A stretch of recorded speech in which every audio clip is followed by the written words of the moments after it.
பெற்ற உலகனே, வள்ளிமு பிறந்திய தெய்வப்புலவர் திருவள்ளுவர் பிறந்த திருநாட்டில் பிறந்த பெரியோர்களே, மக்களை பெற்று மண்ணிலே தவளவிட்டு மாபெரும் தலைவனாக்கி இந்த மாக்கவிதர் மீது ஆய்வுத்திற்கும் மண்ணை பொன் மணிகளாக விளைய செய்து மக்களுக்கு உணவளிக்கின்ற மாபெரும் விவசாய பெருமொழி மக்களுக்கும் அன்பர்களுக்கும் நண்பர்களுக்கும் நாடக கலா ரசிக மக்களுக்கும் இந்த நாடகத்தை முறை நடத்தி கொண்டிருக்கூடிய இவருடைய முக்கியஸ்தர்களுக்கும் பெரியவர்களுக்கும் இளைஞர்களுக்கும் காவல்துறை அதிகாரிகளுக்கும் நாடக உபயதாரர்களுக்கும் எங்களது மதுரை தமிழ்நாடு நாடக நடிகர் சங்கத்தின் சார்பாகவும் இந்த நாடகத்துடைய அமைப்பாளர் அன்புக்குரிய நமது மதுரை கே சேகர் அவருடைய நாடக அமைப்பின் சார்பாக நன்றி நன்றிகள் வணக்கத்தை தெரிவித்துக் கொண்டு, பொறுமைதான் பெருமை சொல்லுக்கிறாங்க. விடியது வரைக்கும் அமைதியா இருந்து நாடகத்தை பார்க்க வேண்டியது உங்களுடைய பொறுப்பு.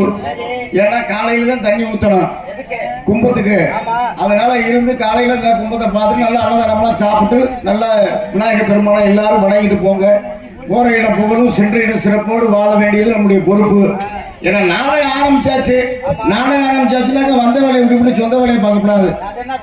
சொந்த வேலைனாக்கா அங்கெல்லாம் விட்டுவிட்டு இங்க வந்து உட்காந்து பேசுறது, நம்ம பழைய பேச்ச பூரா ஆரம்பிக்கிறது. ஆமா, இந்த நம்ம நாதஸ்வரம் ஊதிட்டு இருக்கும்போது முன்னாடி உட்கார புளிய முழுக்க சப்பிக்கிட்டு இருந்தா என்ன ஆகும்? எச்சி ஊறிட்டு அதை ஊதவும் முடியாது, இது வேலையும் பார்க்க முடியாதுல்ல.